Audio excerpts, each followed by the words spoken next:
let's in the meantime shift focus and talk about other domestic politics, because the script of 2025's intolerance appears to be repeating itself in Karnataka. There seems to be a fresh incident where a student appearing for common entrance test in Bengaluru allegedly was asked to remove his sacred thread or Janeu before being permitted into the examination hall. Now, according to that one student, at least 7 examinees were compelled to also remove their sacred threads to sit for the examination. And as the issue blew up, 3 of the college staff members had to go, where he, explained that the invigilators noticed his thread as he was leaving his bag outside the examination center and subsequently denied him entry. He alleges that he was clearly told that he will not be able to write the exam if he entered wearing the sacred thread. And left with no alternative, he, along with other students, was compelled to remove the Janeu. And the student added that this incident has negatively affected his examination performance. I placed my bag and came, and he started checking my pockets and all. And there he pulled my shirt and saw the Janivara, or we call it Egnapavitam also. So it's a sacred thread, we never remove it. He told you have to remove it, and I told no, I can't remove it. So he was like, no, if you won't remove it, we cannot give you the CET exam, or you won't be allowed only, you can go to home. Now, it is worth recalling that this is not happening for the first time. Just last year in Shivmoga, similar allegations surfaced during the engineering common entrance test, where several students were reportedly asked to remove their Janeu, the sacred thread that is worn across the chest, and especially when it comes to males, and their Kalawa, or the saffron and red thread that is worn around the wrist by Hindus. As the Karnataka Education the responsibility on the examination center, labeling this, to be an act of violation of human rights and privacy and the right to follow their religious faith, and emphasized that no student should be ever forced to choose between their faith and education.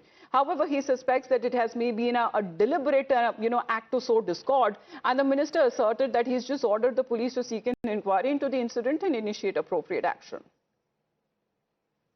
Few boys were asked to remove their sacred thread, what we call as Janivara in Kannada.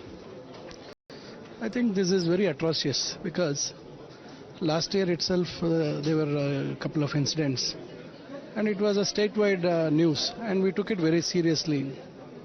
And this year also we had given very serious instructions, and there were special officers there to look after the dress code and other things. Still some people do like this, means I really feel whether it is their crooked mind, or I have a doubt that whether this has been done intentionally. Now, the BJP in the opposition in Karnataka has strongly criticized the move, alleging that the authorities are targeting Hindu symbols deliberately. Party leaders have claimed that their action that needs to be taken against those who have been hurting religious sentiments of the Hindu faith. So already last 3 months back, High Court also given the judgment. No removal of Janivara. Once again they are doing here because of the support of the Mr. Siddaramaiah Congress government. So this is my blame. That's why I came to Police Commissioner office. I demand immediately arrest. Now they are arrested. They are in the police station. I demand thorough inquiry have to done. Future, nothing to happen. So you are targeting Hinduism in Karnataka. You saw last year in Pulwama, they targeted Hinduism. Here also you are targeting Hindu. Ever since the Congress government has come to power in Karnataka, a systematic effort to target symbols, practices, traditions of the Hindu faith is deliberately being done. The same pattern of targeting somebody just because they are sporting a symbol, a tradition of the Hindu faith. This is done deliberately to pander to the communal politics of the Congress party. Neha, good morning. Tell us about the action that has been initiated. Is suspension enough? Has there been an inquiry that has also been initiated? And what prompted these individuals who were the invigilators to actually interfere into something which has no reason whatsoever with a person or a student writing his examination? Well, Amita, right after the incident took place, in fact, the shaken up students went back home along with their parents. They've tried, in fact, filing a complaint there, and an FIR was lodged. 3 officials of the Kripanadi College, in fact, those who were responsible for this incident, were suspended by the college. But remember, it was suspending pending an inquiry by the college. Later, once the police action, of course, began on this, we saw them being detained and questioned as well. Well, why has this one sporadic incident happened yet again? It's a question, of course, that's left many right now wondering, including the higher education minister and the opposition, of course, whether there's going to be a larger probe into this. Remember, this happened at just one CET exam center in Bangalore. This was, in fact, a standalone incident that took place, while there were several other centers where this did not happen.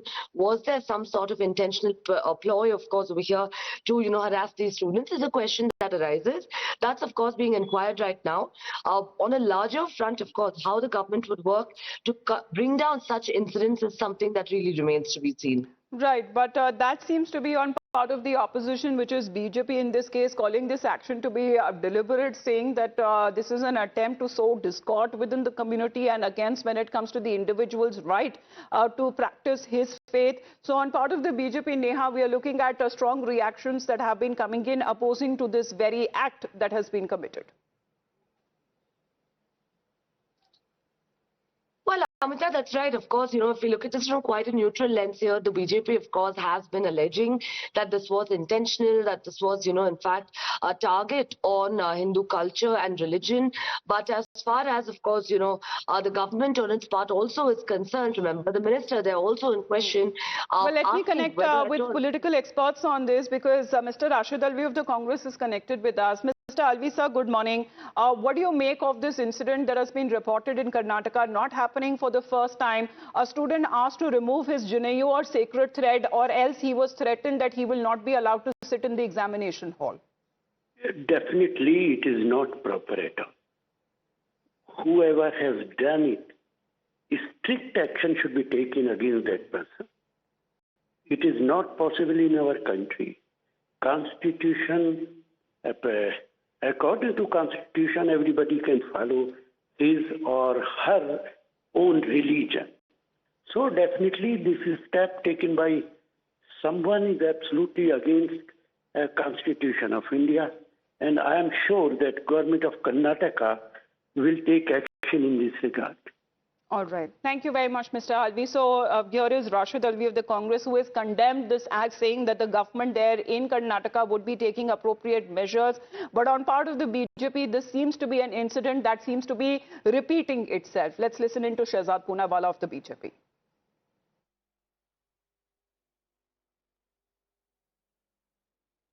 Hindu in Karnataka. In Karnataka, the Common Entrance Test Examination Center prohibited Hindus from wearing their Janeu inside the examination hall, and they were stopped, and they were given a very brutal option: choose your faith, that is the Janeu, or choose your future, that is the exam. Remove the Janeu and then go for the exam. This has happened last year too in Karnataka. It has happened in various Congress-ruled states. We have seen Congress party is the one that advocates right of hijab and also burqa within the classroom. They are the ones who say that this should be allowed. Even the courts have overruled it. But in the case of Janeu, they want the Janeu should be removed. This is not the first time this is happening. In Telangana and other states, they have got tilak, Mangal Sutra of students removed. But hijab is fine. This is the kind of second-class treatment they are giving to Hindus. In Karnataka, we have seen the politics of appeasement. Muslim reservation, Muslim-only budget. Also, Muslims get a quota in contractual work. But Hindus have to remove their Janeu if they have to go for the exam, which even the courts have, by the way, allowed. This shows the double standards of the Congress party. Congress party should rename itself from INC to MMC, Muslim League Maowadi Congress, or... Well, this issue is picking up politically. Neha, thank you very much.